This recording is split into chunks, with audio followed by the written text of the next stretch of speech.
Önce selamlar. Muhteşem bir yerde kahvaltı ediyoruz ama muhteşem bir yerde kahvaltı ederken hani bu Türkiye'de bir kahvaltı sofrası değil, Phuket'teyiz.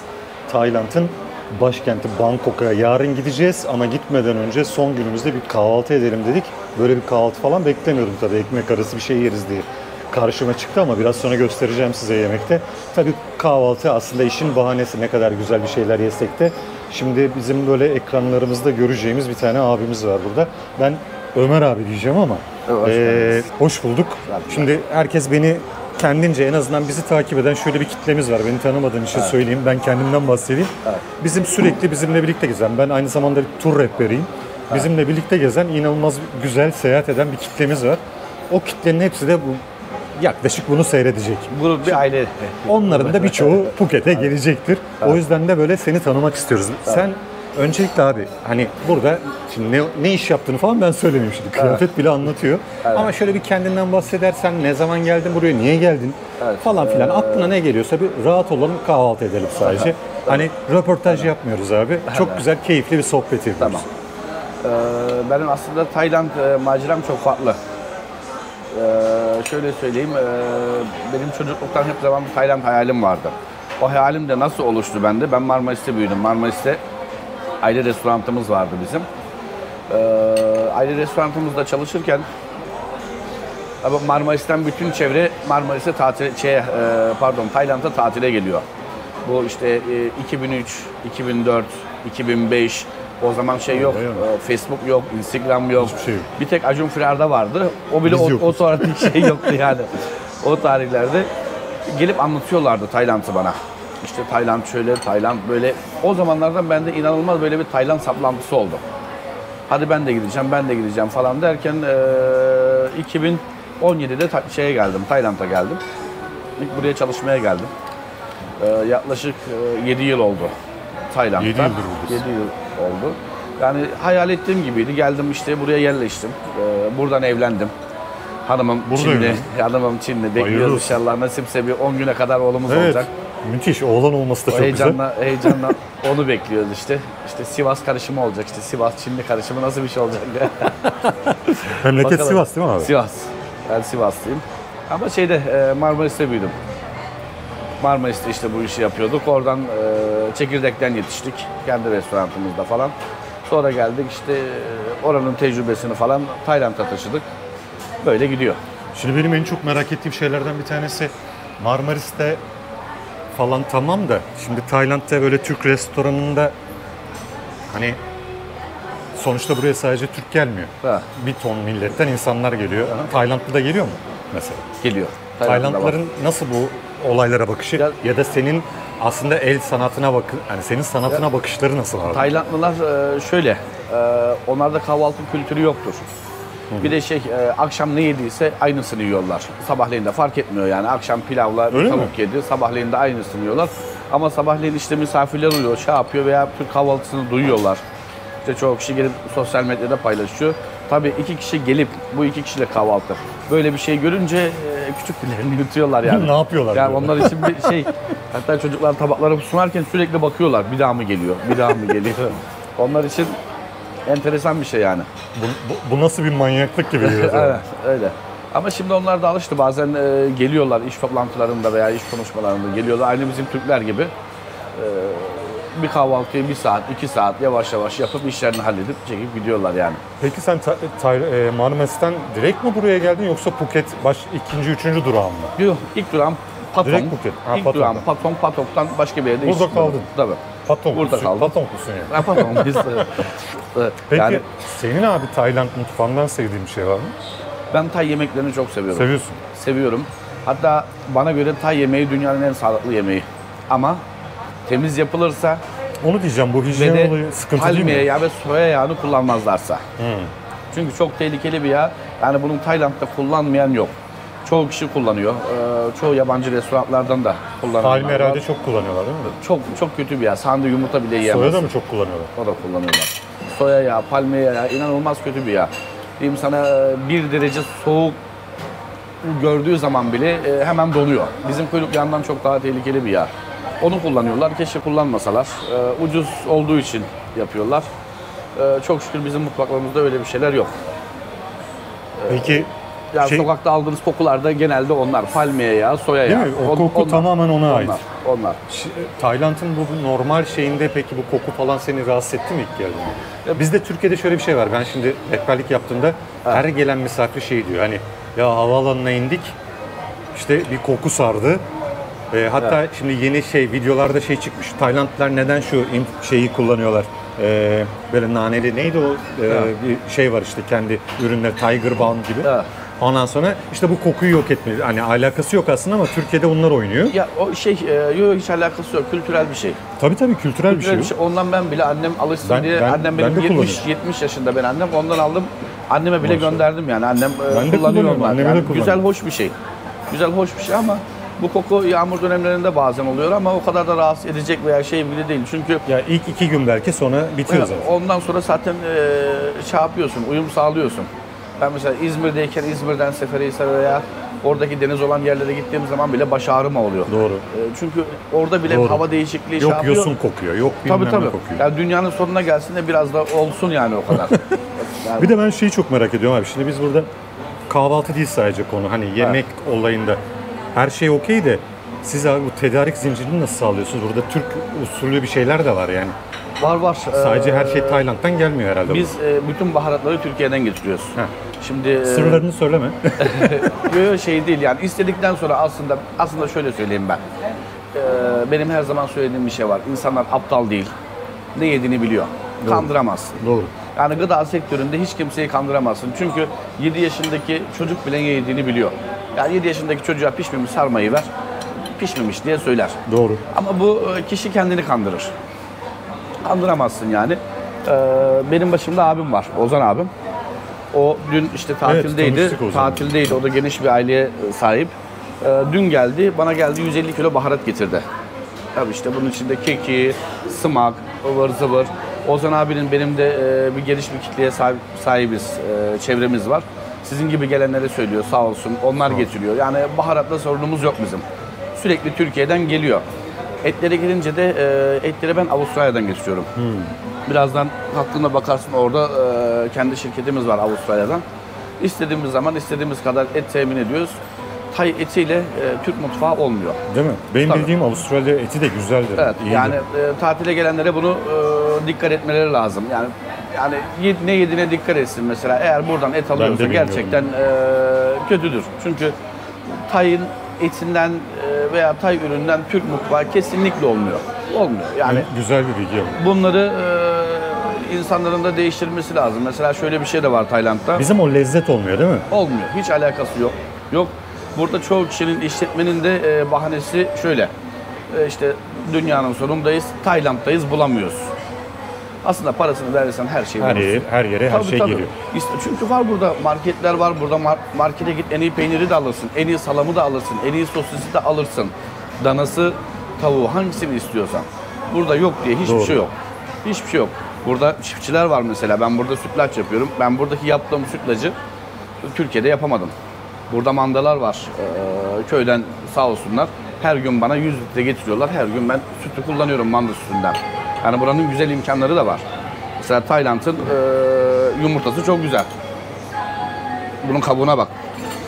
Evet, ben mesela şu tarzda yumurta hiç yemedim daha burada. Kabuğu kalın. Kolay kolay yapmıyor böyle, kırılmıyor. Evet, bizdeki bir çıttıya gitmiyor. Tayland'ın özellikle tavuk ve pirinç yumurtası çok kaliteli. Tavuk yetiştirici değil. Zaten birçok ürün tavuklu falan belki de ondan değil mi? Yani çok kaliteli ama eti çok kötü.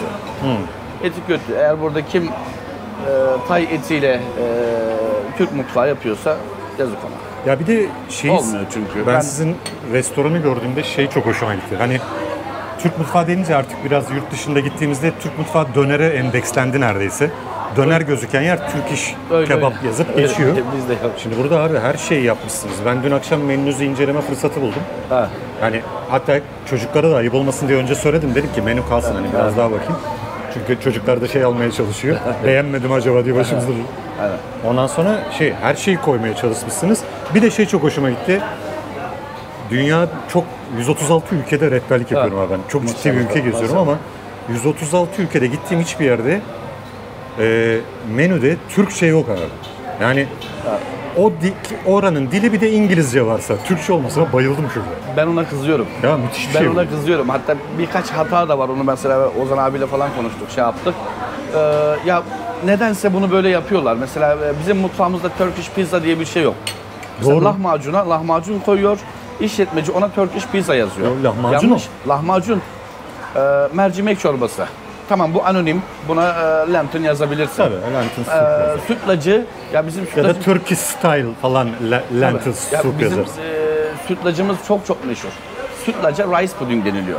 Ondan sonra da diyor ki Yunan'a kaptırdık. Kapılır. Ya kapılır çünkü sen Sen sahip marka olarak çıkmıyorsun. yemiyorsun Sen onu. marka olarak yapamıyorsun. Ben onu yapanlara diyorum ki hadi diyorum ezogelin çorbasının ismini de değiştir. İngilizce değiştir hadi, onu da değiştir. Aynen. O da başka bir şey olsun. Yani bunu çok yapıyor işletmeciler.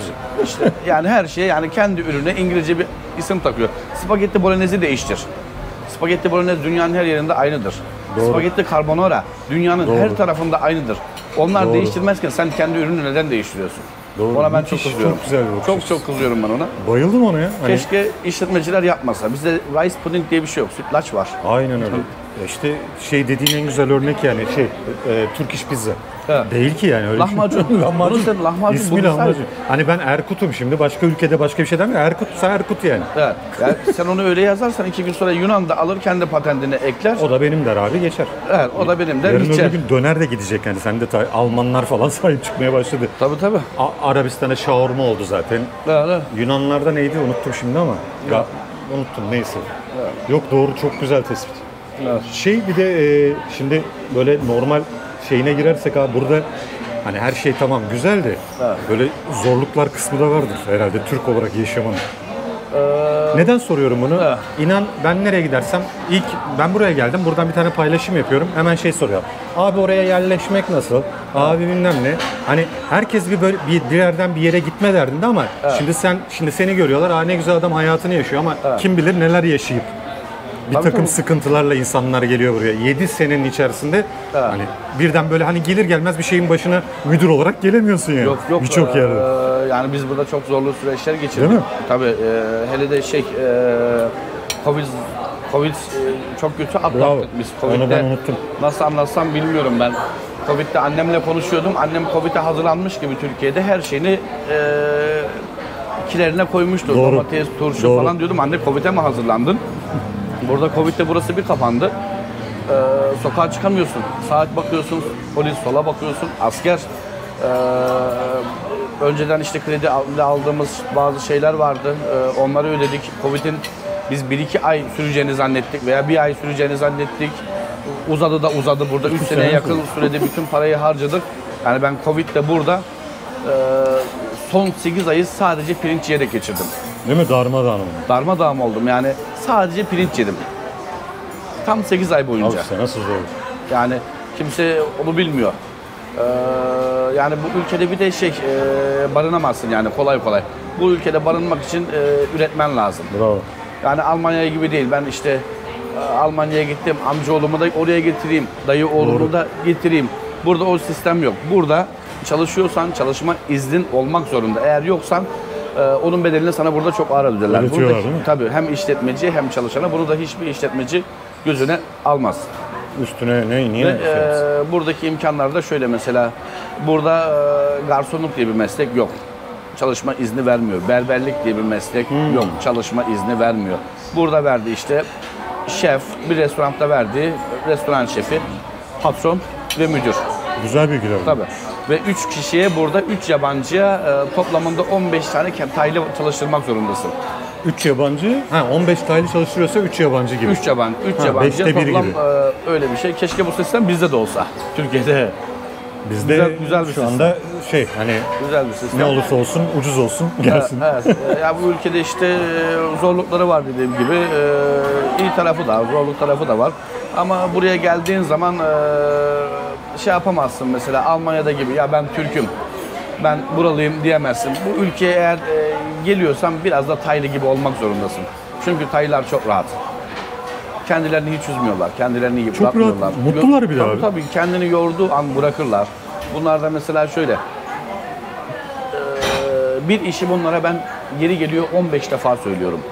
15'inde de bana tamam diyor. Ama kalbinde hiçbir şey yok. Tamam diyor.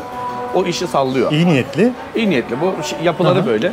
Eğer bunu bir Türk bir Türk'e söylese ikinci defa ve üçüncü defa söyleyeceği şey, ben aptal mıyım, neden bana Yani bunu söylüyorsun? kavga der. çıkar. Tabii.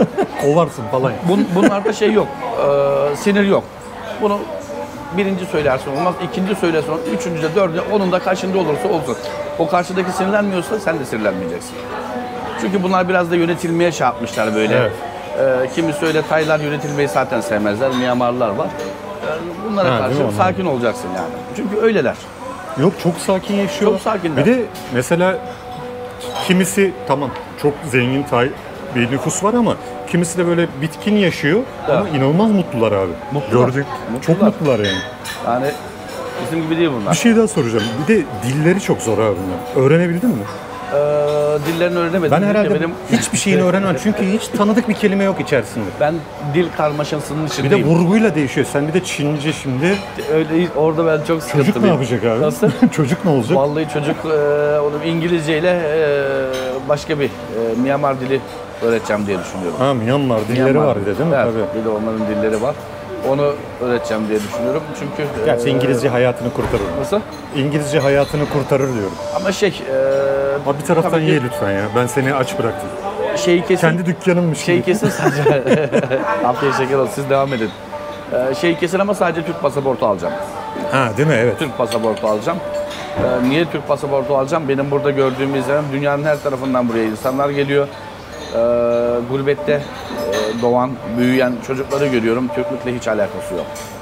Yani Bravo. Almanya'dan gelenler var, bildiğin Almanya kültürünü almış. Türklükle alakası yok. Hatta Türk olduğunu belli etmemeye çalışıyorlar Evet, artık. evet, kopmuş ve şey de yok. Aile düzeni de yok. Geleceğe dahil bir kendine bir inşa ettiği bir yapı da yok. Amerika'dan geliyor mesela. Annesi babası Türk. Çocuğa bakıyorum. İşte sohbet de ediyorum. Diyorum annem baban, diyor bilmiyorum. Nerede? Diyorum sen ne zaman çıktın evden? Bu zaman. Baban nerede diyorum. İşte Amerika'da. Annen o da Amerika'da. Hiç bize uyan şeyler değil şimdi. Kaldıracak şeyler değil. Çocuğa bakıyorum. Çocuk kopuk. Emekliliğine veya bir yaştan sonra bir hedefi var mı rahat edeceği falan, o da yok. Onları gördükçe ben Türk pasaportu almaya karar verdim. Artık nasipse 18'den sonra kendi alsın. Bir de belki hani Tayyip pasaportuna göre Türk pasaportu daha güçlü mü olur dışarıda bilmiyorum ama başka ülkelere gidip geldiğinde Türk pasaportu da şu anda çok güçlü değil de Öyle öyle. Schengen mengen bizi Ya mahvediyor ben ama şey o kadar da şey yapmıyorum mesela, ben ileriye düşünüp şey yapıyorum en ama azından benim, Türkçe öğrenmek için sebebi olur. evet, benim hayattaki şeyim de mesela buraları gördükten sonra da öyle bir lüksüm veya o kadar cafcafımda böyle bir hastası değilim. Allah nasip ederse şöyle bir küçük bir kulübe, bir taştan bir ev, emekliliğime. Süper olur. Bana kendime, aileme yetecek kadar bir para, o yani şeyde Burada mı gözüm yok. yaşamayı düşünüyorsun bundan sonra? Hani hayatta bir insana neler getirir bilmiyoruz, o ayrı. Şehirden uzak dünyanın her yeri olabilir. Her yeri Nasıl olabilir. desem, İzmir olur, Kaynaklar olur, dağ. Burası olur, burada bir dağ ev olur. Singapur olur, Singapur'da bir dağ olur. Malezya olur, dağda bir ev olur. Benim şeyim o. Senin şimdi aile multikültürel zaten abi. Yani. Aynen. Aynen. Ha, Benim- onlar da her yerde yaşayabilir. Yani. Ha, benim hanım da öyle Evet. zaten. Seviyor. Şu andaki evim de zaten ormanda. Öyle mi? Ormanda, doğayla Buranın da orman iç bölgesi içe. çok yakın Evet. bu arada. Hani bilmeyenler için söyleyeyim. Ormanda doğayla iç içe, seviyorum. Güzel yani. Peki abi hani buraya ya da önce şeyi sorayım. Ben şimdi biliyorum bana anlattın da şimdi ismin Ömer ama burada yazıyor Turkish Chef Pala. Evet. Nereden geliyor abi bu? Bunu bana ailem taktı. Pala. Bu gerçek ismim benim, Pala Ömer diye şey yapıyorlar. Benim çoğu kişi de Pala diyebilir. O yüzden nasipse oğlanın ismi de Pala koyacağım. Tek isim. Onun için sordum. O tek isim de şey olacak, Pala olacak. Bakalım. Pala isimli biri yok değil mi Türkiye'de? Yok, Pala Çok isimde yok. enteresan. Çift isimde var. Bayanda da var, Ha, erkekte Pala işte şu diye. Serap Pala veya işte Ahmet Pala var ama tek isimde Pala yok. Çocuğa da koyunca nasıl bir şey olacak bilmiyorum artık. Şimdi yurt dışında çok da güzel olabilir. Kullanımı bu ülkede falan güzel yani aslında. Çok güzel. Fonetiği çok güzel Pala'nın. O güzel. Bunların bir de şeyi var, ağrı kesicisi var. Parasetamol. Ha evet. Oradan çok kişi dalga geçiyor. Ben pala dediğim zaman hemen bizdeki gripin gibi. Evet biliyorum. Hemen pala der demez diyor parasetamol. Oradan bir gülenç bir şey oluyor ama pala ismi dışarıda, Türkiye'nin dışında daha böyle bir sempatik, daha bir akışkan geliyor insanlara, güzel. Bir de bir şeyin kısaltması gibi gerçekten. Hani Pala kolay. Bunlarda birçok söylenmesi zor olduğu için isimleri Evet. takma isimler kullanıyorlar ya. Evet, öyle. O yüzden de güzel gözüküyor. Tek güzel. Hoşuma gidiyor bakalım. Şey abi peki sen mesela çıkıp denediğin, dışarıda yaşamayı denediğin ilk ülke mi burası? İlk ülkesi. Ya çok büyük cesaret değil mi bu? Nasıl? Çok büyük cesaret değil mi abi? Şöyle diyeyim sana. Neyden bıktın da yeter dedim gittin? Yok be, nasıl diyeyim sana, bu ülkeye genelde gelenler zorluk şurada çekiyor. Oradan şey yapayım mesela. Eğer diyelim sana Sivas'tan, Yozgat'tan, hiç ülkesinden dışarı çıkmayan, bulunduğu şehirden dışarı çıkmayan insanlar buraya geldiği zaman afallıyor. Ama böyle yerlere diyeyim sana Bodrum'da büyümüş, Marmaris'te büyümüş, Antalya'nın Doğru. belirli bir yerlerinde şey olduğu zaman pek sıkıntı çekmiyor. Ben de o yüzden sıkıntı çekmedim. Mesela burada gelen şefler çok sıkıntı çekiyor, işletmeler. Hiç hayatında turizm görmeyen şefler geliyor buraya. Doğru. Onları artık barlar sokağından mı toplarsın, caddelerden mi toplarsın? Doğru. Çok sıkıntılı yani o işler. Buraya biraz ne Onlara- için geldiğini bilmek lazım değil mi? Nasıl? Ne için geldiğini bilmek lazım. Ne için geldiğini bilmek lazım Hedefi ama işte bilmek bir- gerekiyor. öyle de işte Burası insan insanı kopartabiliyor ya.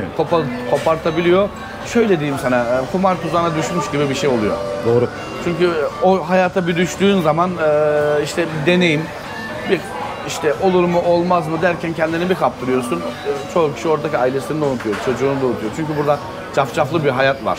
Çünkü görmemiş. Ben öyle bir şeye düşmedim çünkü biz Marmaris'te büyüdük.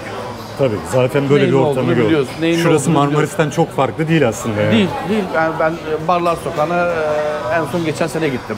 Değil mi? Yan En tarafta. son geçen sene gittim ama şimdi ilk defa turizmi gören birini toparlayamazsın oradan. Tabii çıkmaz oradan. Çünkü o görecek, gözü doyacak, hataları yapacak, hata olduğunu anlayacak ama ne kadar kaybolacak bilmiyorum.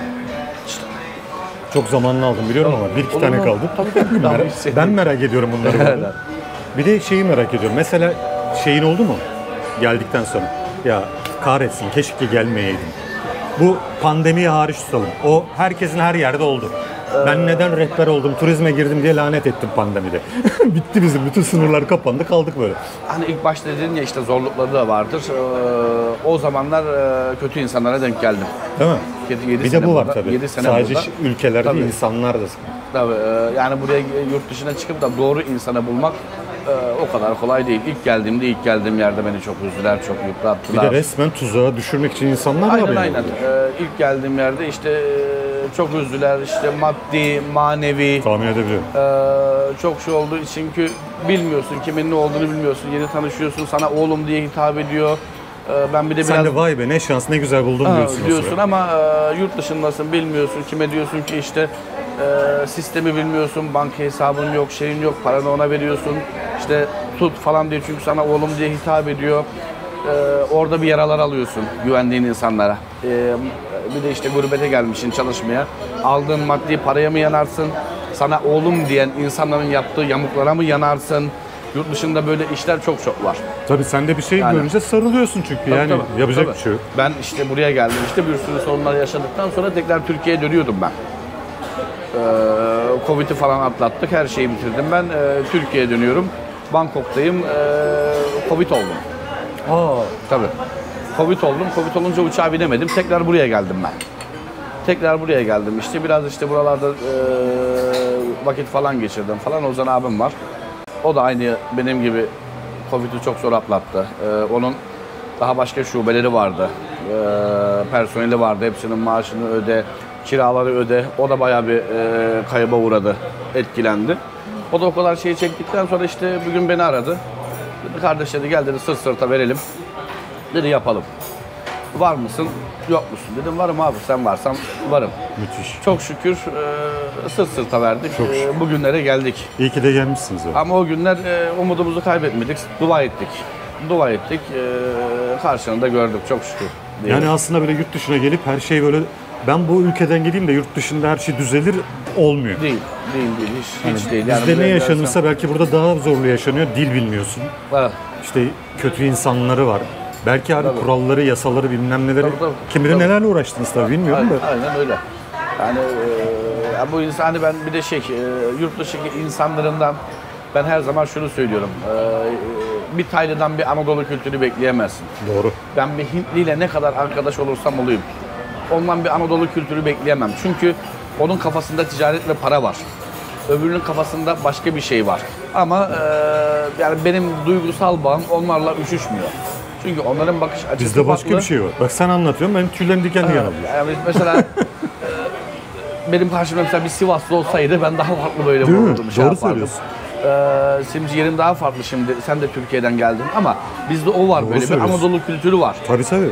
Şimdi Konyalı'yı Bizim olay bulduğu zaman toprağım şimdi diye başlıyor. öyle başlar. Ama buraya geldiğin zaman o duyguları unutuyorsun. Çünkü yok. Yok. Yani o duygular yok burada. Yani buraya gelen de yani kolay kolay uyum sağlayamıyor. Sert yani. buralar abi. Sert. Yani. Sert. Evet, öyle bakalım. Peki hani pişman oldun mu diye sordum ama bir de şeyi sorayım. İyi ki Tayland dedin, ne oldu mu? Ha, iyi ki geldim dediğin. Oldu. Şu anda öyle herhalde değil mi? Oldu. Yani iyi ki Tayland oldu dedim ya İyi işte. ki Tayland, değil mi? Benim şeyim farklı. Ben böyle şey hastası değilim, böyle lüks hastası değilim. Benim istediğim böyle natural, orman. Ormanda bir ev olduğu Tayland için onu karşılıyor zaten. Tayland fazlasıyla karşılıyor. Fazlasıyla karşılıyor. Vallahi o benim işim yetiyor. İnşallah. Yeşilin tonu bile yeter burada yani, bir acayip. Aynen. Yani bana deniz olsun, ormanda bir ev olsun benim için yeter. İnşallah emeklilikte de böyle bir şey nasip olur. Ne Vallahi. zaman emekli oluyorsun abi? Nasıl- Daha çok var değil mi? Daha var ama işte benim hayalim Buraya böyle. göre mi emekli olacaksın, Türkiye'ye göre mi? Türkiye'ye göre. Türkiye'ye göre. Burada emeklilik de yok. Yok bildiğim Burada kadarıyla da o emeklilik de yüzden yok soracaktım. Ama şey, aynı askerlik gibi borçlanıyorsun. Ama resmi olarak çalışıyorsan, Hı hı. buraya gelip bir şeylerle işte tatile geldim falan yok. Ama resmi olarak burada çalışıyorsan askerlik Borçlanıyorsun. borçlanması gibi borçlanıyorsun. Türkiye'ye döndüğünde yatırıyorsun onları. Ha, toplu şey ödüyorsun. Onları yatırıyorsun. Bakalım. Burada ama emeklilik sistemi o kendi vatandaşları için yok değil mi? Var da çok az diye biliyorum yani. Değişik bir metot bir sistem var. Daha öncesinde yokmuş. Şey diyorlar zaten. Hani 80-90 yaşındaki insanların sokakta yemek satıyor olması bilmem ne. Biraz da bu yüzden, çünkü insanların hani geçmişten kalan bir emeklilik şeyi yok. Para yetmiyor falan diyorlar, bilmiyorum ama. Yok, hiç alakası yok. O Yok benim mu? benim Tamamen yalanmış. izlemim çünkü izlemim şöyle, ben Asya'daki insanları gördüğüm zaman mesela Taylarda, Asya, Çinlilerde 120 yaşında hala olup çalışanlar O var. da doğru. Yani o insanların Bu adamlar dinç evleri canım. var, arabaları var. Ya bu insanlar bu fizikle bırak da çalışsınlar. Çünkü 70 yaşındaki insana bakıyorum ben, yağ oranı neredeyse sıfır. Sıfır. Yani romatizma ağrısı yok. Eklem ağrısı yok. Adam burası koca hep- tezgah götürüyor kadın 80 yaşında. Evet. Çünkü hep sıcak böyle. Bunlar hayatını böyle geçindiriyor. Yani ona çalışma diyemezsin. Doğru. Hayatını geçiriyorlar mesela. O şeylerin çok hoşuma gidiyor. Peki abi, bir tane çok güzel söz var Türkiye'de en azından. Belki sen duymamış olabilirsin, ne zamandır yoksun. Taylandlılar için diyorlar ki ülkenin %50'si diğer %50'si için sokakta yemek pişiriyor. Yani neredeyse sokakta çalışan %50 insan, hani ülke nüfusunun yarısı diğer %50'ye yemek yapıyor gibi. Böyle bir ülkede restoran sektörü zor değil mi? Ticari açıdan söylüyorum. Burada evlerde mutfak yok. Yok. Burada evde mutfak yok. Sen dedin ya %50'sine yemek yapıyor. O %50'sine yemek yapıyor. Burası da turizm bölgelerinden dünyada önemli bir yer. Doğru. Ama diyelim ki sana sezonda 50 milyon buraya turist geldi. 50 milyon turistin 1 milyonu ancak kayar. 49 milyonu Doğru. da, 49 milyonu da Doğru. bize O da kalıyor bizde. yani.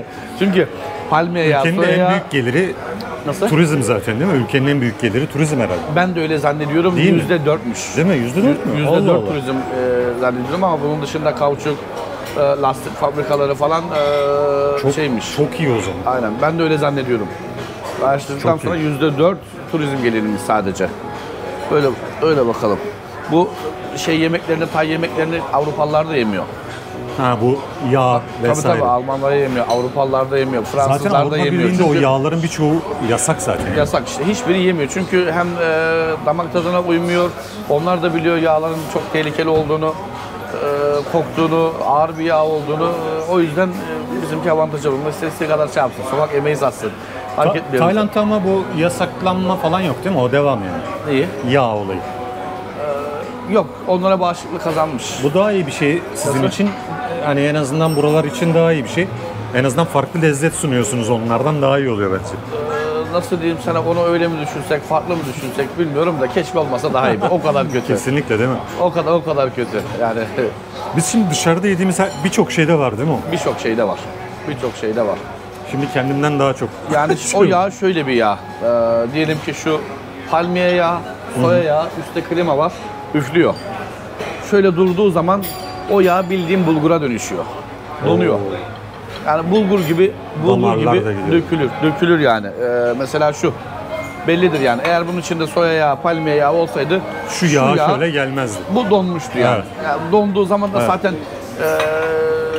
dedim ya, insanlar ne yediğini biliyor. Hiç almıyor zaten. Bizde mis gibi duruyor abi. Yani mis gibi. Yani burada istersen şu tereyağı, Avustralya tereyağı. Daha tadamadım, biraz sonra tadacağım. Bak gerçekten eğer bu ülkede bir şeyi alacaksan, daha iyisini yapacaksan, parasını verirsen her şeyi alıyorsun.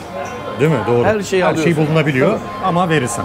Tabii ben 2,5 yıldır işte et alıyorum ben Avustralya'dan. 2,5 yıldır karşı tarafla hiçbir sorun yaşamadım. Ama Türkiye'de hani kendi ülkem, keşke böyle olmasa, ben kasapla sürekli kavga ediyordum. Değil mi?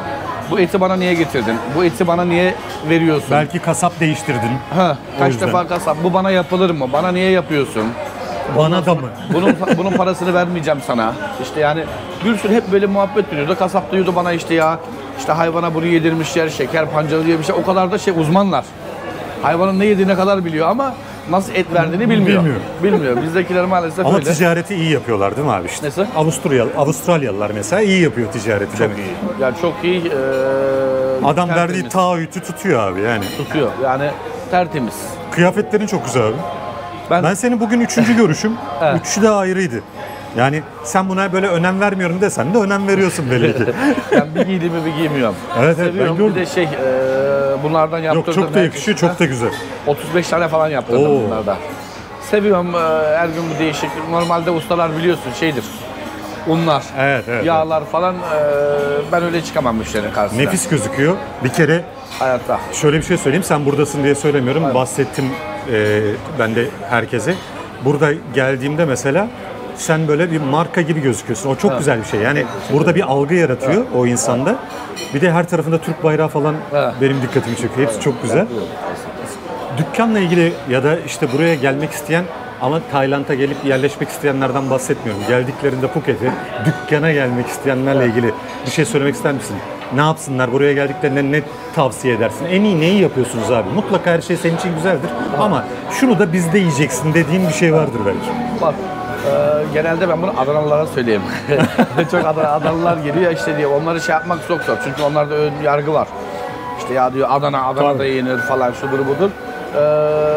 Ya etini yolduktan sonra her şeyi yaparsın. Ha, buraya geldiklerinde zaman denesinler. Kebabı, lahmacunu.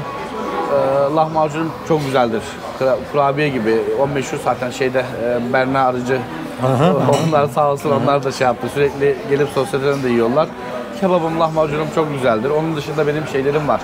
Kendi yaptığım ürünler var. Kendi adlandırdığım etler var işte, kartalbaşı, sos from the heaven, cennetten gelen sos. İnşallah nasip olur, onları da sana şey yaparım. Zaten ben burada olacağım için gelenler çekinmeden beni çağırsınlar. Evet, bu çok önemli. Hani böyle şey diye hani şimdi bizle mi ilgilenecek demeyin. Ben mesela kendim gidip bulmadım. Kendisi masadan geçerken tanıştı. Hani sürekli içeride de geziyor. Müşterilerle ilişkileriniz çok iyi bu arada. Diğer beyefendinin ismi neydi? Taner, Mehmet Bey. Yani herkesin ilişkisi çok iyi. Masa herkesle ilgileniyor. Tek bizle değil, herkesle ilgileniyorsunuz. Müthiş bir şey bu. İşte gelen beni çağırırsa veya şefi çağırın derse her türlü yardımcı olurum. Artı biz Türk restoranı olarak burada gelen her Türkiye biz yardımcı oluyoruz. Hani şey değil, hani dünyanın sonundayız, malzemeyi zor getiriyoruz veya şunu da yazalım değil. Türkiye şu andaki fiyatlarım zaten Türkiye'nin daha altında. Görmüşsünüzdür. Kesinlikle. Türkiye'nin Ben daha onu da altında. soracaktım ama Artı sorayım dedim. Türkiye hastası olduğum için Türkleri gördüğüm zaman ben seviniyorum. Ben hiç içebildiği kadar içsin. Ben bir Türk'ten çay parası, kahve parası kesinlikle almam. Dikkat ettim ona da. Tatlı almam. Her gün ben çiğ köfte yoğuruyorum. Sabahleyin geliyorum. Yani yoruyor beni. Çünkü her gün yapıyorum o çiğ köfteyi yani. ama akşam beni çok mutlu ediyor beni. Onu sen mi yapıyorsun abi? Her gün ben çiğ köfte yapıyorum. Sırf Türkler için yapıyorum. Bedava. Ben Türk gördüğüm zaman diyorum ki yemeğini yesin. Tatlısını vereyim, çiğ köftesini vereyim, çayını, kahvesini vereyim. Onların kesinlikle bir Türk'ten para almıyorum. Hani saygı duyuyordum, şimdi harbiden daha saygı duyuyorum. Dün de söylemiştim, hatta şey yaptınız, siz de yediniz. Ben Türklerin gerçekten... Ben midemden dolayı yiyemedim ama dedim ki hani yemen lazım. Yani çünkü hani bir gün önce yediğimde muhteşemdi. Evet. Çok da güzel bu arada. Yani hiçbir Türk'ten dediğim gibi onların para talep etmiyorum. Olsunlar yetiyor. Çay zaten arkadaşlar sürekli şey bırakmıyorlar yani. İstersen çayı getiriyorlar yani. Bavulda şey getirdim Türkiye'den. Çayda çok verdiğim için çayı gördün mü o ileride? Büyük semaver var. Ha gördüm. Onu abim Gördüm, getirdi. gördüm. İçeri gittim de gördüm. Geçen sene aldık onu 25.000 TL'ye. İşte kargoda işte daha önce denedik kırıldı falan şudur budur. Dedik nasıl yapalım? Abim gelirken bir tane bavul aldı. O kocaman şeyi bavulun içine koydu. El koyacaklar, %50 şansımız var. Denedik, getirdik oldu. Geçti. Geçti. Ha işte. Geçti. Abi kalp yani. İyi Aynen. niyetle gelmiş. Aynen. Çay semaveri çok iyi oldu bize. Ömer abi teşekkür ediyorum. Onun dışında söyleyeceğim bir şey varsa hepsini bilmiyorum anlattırdım gibi geliyor. Ben teşekkür ediyorum. Ben daha çok konuşurum da sen bu iş yerine saygın var. Senin iş yerin çünkü bir de. Aynen. Bir de ben şimdi burada oturuyorum. Biraz sonra yemeğe devam ederim de çalışıyor adam burada. Daha gecenin bir yarısına kadar da çalışacaklar gerçekten. Abi çok teşekkür ediyorum. Ben teşekkür En azından ederim. video için biz yemeğe devam edelim. Tamam. İyi ki seni tanıdım, iyi ki varsın. Sağ olun, Teşekkürler. sağ olun. Biz de sizi tanıdık. Herkese çok çok selam. İnşallah gelirseniz Tayland'da çekinmeden buyurun gelin, her türlü yardımcı oluruz. Geldiğinizde mutlaka beni çağırın. Kesinlikle tavsiye ediyorum. Çok teşekkür ediyorum tekrar Aynen. Ömer abi. Aynen.